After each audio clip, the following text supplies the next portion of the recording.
Yung kay San Juan. Noong panahon yun, sinabi ni Jesus sa kanyang mga alagad, dumating na ang oras para parangalan ng anak ng tao. Tandaan ninyo, malibang mahulog sa lupa ang butil ng trigo at mamatay. Mananatili itong nag-iisa. Ngunit kung mamatay, hindi mamumunga ng marami. Ang taong labis na nagpapahalaga sa kanyang buhay ay isang mawawalan ito. Ngunit ang napupuot sa kanyang buhay sa daigdig na ito ay isang magkakaroon ito hanggang sa buhay na walang hanggan. Dapat sumunod sa akin ang naglilingkod sa akin. At saan man ako naroon, ay naroon din ang aking lingkod. Pararangalan ng Ama ang sinumang naglilingkod sa akin. Ang mabuting balita ng Panginoon. Isang magandang umaga po sa inyong lahat. Kapag tayo ay umaalala sa mga taong yumao, ito man ay 100 na araw, ito man ay 40 araw, ito man ay 1 taon, isa sa lagi nating nakikitang salita ay ang salitang pag-alala. Ano po ba ang inaalala natin ngayon? Ang inaalala natin ngayon ay hindi lamang ang kamatayan ng ating kapatid na yumaong si Lucas. Ang inaalala po natin ngayon ay ang salitang pag-ibig. Pag sinabi natin pag-ibig o pagmamahal, ano ang aalalahanin natin sa pagmamahal na ito? Una, ang ating alalahanin ay ang pagmamahal sa atin ni Lucas, ang kanyang pamilya, ang asawa, ang anak, ang kaibigan, ang kasama sa paglilingkod sa simbahan, ay lahat tayo ay nakaranas ng kanyang pagmamahal.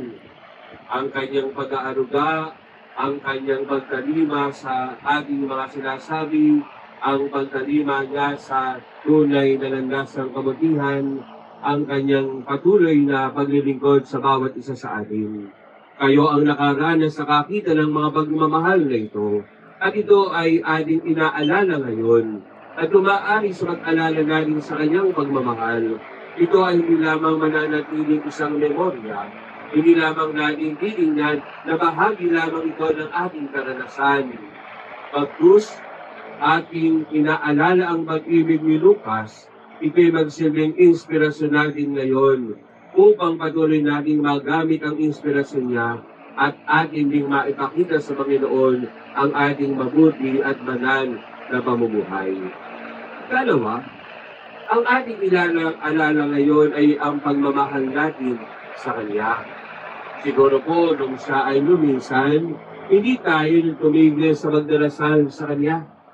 Tatandaan ko po na maraming nagdasal sa Kanya na mga mandarasal ng ating parokya.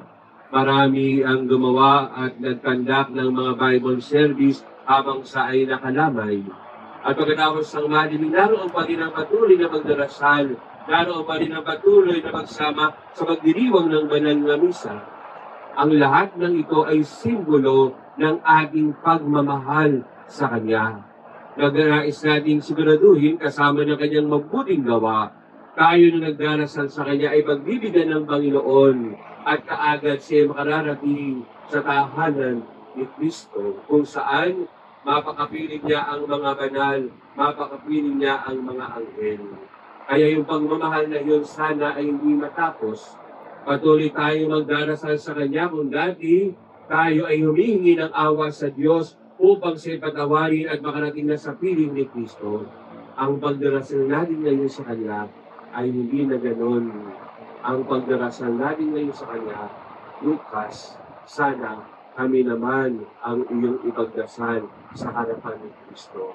Kaya sana kung kami ay mayroong mga pagsubok, kung kami ay mayroong mga krus at paghihirap, kami ay alalayan mo, ilapit mismo kay Kristo upang tulungan kami na matapos kaagad ang aming krus at pagsubok. At ikatlo, sa unang anibersaryo ng kamatayan ni Lucas, ang ating aalalahanin ay ang pag-ibig ng Diyos. Simula nang tayo ay binyagan, Naroon na ang pangako ni Kristo na binabanggit ng pari kapag tayo ay binibinyagan. Ano po sinabi ng pari? Sa pagbibinyag na ito, kasama kang mamamatay ni Kristo upang ikaw ay magkaroon ng buhay ng kamatihan at kabanalan. Ngayon tayo ay namatay, mabubuhay tayo kasama ni Kristo sa tahanan ng ating Ama. Kaya iyon yung makikita nating pagmamahal ng ating Panginoon sa isang taong yumao, lalong-lalo na kung ibinigay natin ang ating sarili sa paglilingkod sa simbahan. Ang pagmamahal ni Kristo, natupad na ang kanyang pangako kay Lucas.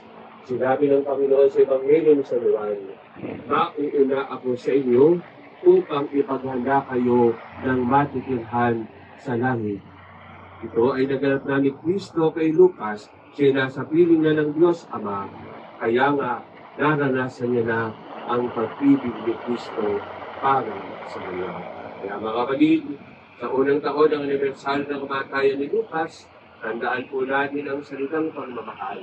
Ito'y ating alalahanin, pagmamahal niya sa atin, pagmamahal natin sa Kanya, at pagmamahal ng Diyos sa Kanya at sa ating lahat.